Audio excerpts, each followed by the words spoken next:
হরে কৃষ্ণ। চাণক্য পণ্ডিতের এক যুগান্তকারী শ্লোক, মাতৃবাদ পরদারেষু লোষ্ট্রবাদ পরদ্রব্যেষু আত্মবাদ সর্বভূতেষু যা পশ্যতি সা পণ্ডিতঃ। মাতৃবৎ পরদারেষু, পরদারেষু অন্যের স্ত্রীকে নিজের মায়ের মতো দেখা উচিত। লোষ্ট্রবৎ পরদ্রব্যেষু, অন্যের দ্রব্য অর্থাৎ সম্পদকে মাটির ঢেলার মতো তুচ্ছ মনে করা উচিত। আত্মবৎ সর্বভূতেষু, সর্ব মানে সমস্ত জীবকে নিজের মতো দেখা উচিত। য পশ্যতি, যিনি দেখেন, স্বপণ্ডিতঃ, তিনি পণ্ডিত। অর্থাৎ যিনি পরের স্ত্রীকে নিজের মাতারূপে, পরের সম্পদকে মাটির ঢেলার মতো তুচ্ছ মনে করেন এবং সমস্ত জীবকে নিজের মতো মনে করেন, তিনি পণ্ডিত।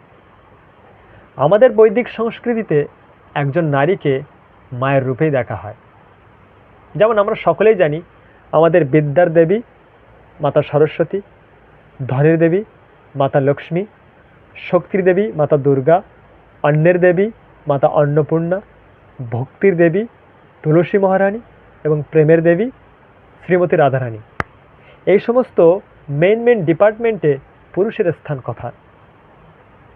যেহেতু আমরা বৈদিক সংস্কৃতি গ্রহণ করি না, তাই নারীরা পুরুষের সমান অধিকার চাই বলে আন্দোলন করি এবং একজন নারীর পিতা হিসেবে, ভাই এবং স্বামী হিসেবে আমরা যে ইনসিকিউরিটি ফিল করি, সেটাও বৈদিক সংস্কৃতিকে গ্রহণ না করার কারণ। অন্যের স্ত্রীকে মাতারূপে না দেখার ফলে বাস্তব জীবনে যে ভয়ানক প্রভাব পড়তে পারে, তার প্রকৃষ্ট উদাহরণ রাবণ। রাবণ লঙ্কা রাজা ছিলেন, এমনকি তার রাজপ্রাসাদ সোনার তৈরি, অর্থাৎ তিনি সম্পদশালী ছিলেন, তার নারীরও কোনো অভাব ছিল না এবং তিনি ছিলেন মহান পণ্ডিত। মহান শিব তাণ্ডব স্তোত্রম জটাটবি গলজ্জল প্রবাহ পাবিত স্থলে, রাবণের রচনা, অর্থাৎ তিনি শিবের মহান ভক্ত ছিলেন। তা সত্ত্বেও ভগবান রামচন্দ্রের হাতে তার অকাল মৃত্যু হয়, তার একটাই কারণ, রাবণ অন্যের স্ত্রীকে মাতারূপে না দেখে ভোগ্যবস্তু রূপে দেখেছিলেন। এমনকি তার ভাইপোর স্ত্রী অর্থাৎ কুবেরের পুত্র নলের স্ত্রীর সাথে তিনি শ্লীলতাহানি করেন। One day Ravan forcefully rape Nal's wife এবং নলের স্ত্রী তাকে এই অভিশাপ দেয়, from this day you will die whenever you will touch any woman without her consent।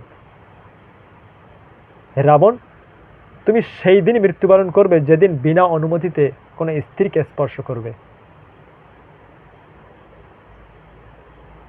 সব কিছু বলার একটাই অর্থ, আমাদের বৈদিক সংস্কৃতি শেখায় আমাদের নারীদের স্থান কোথায়।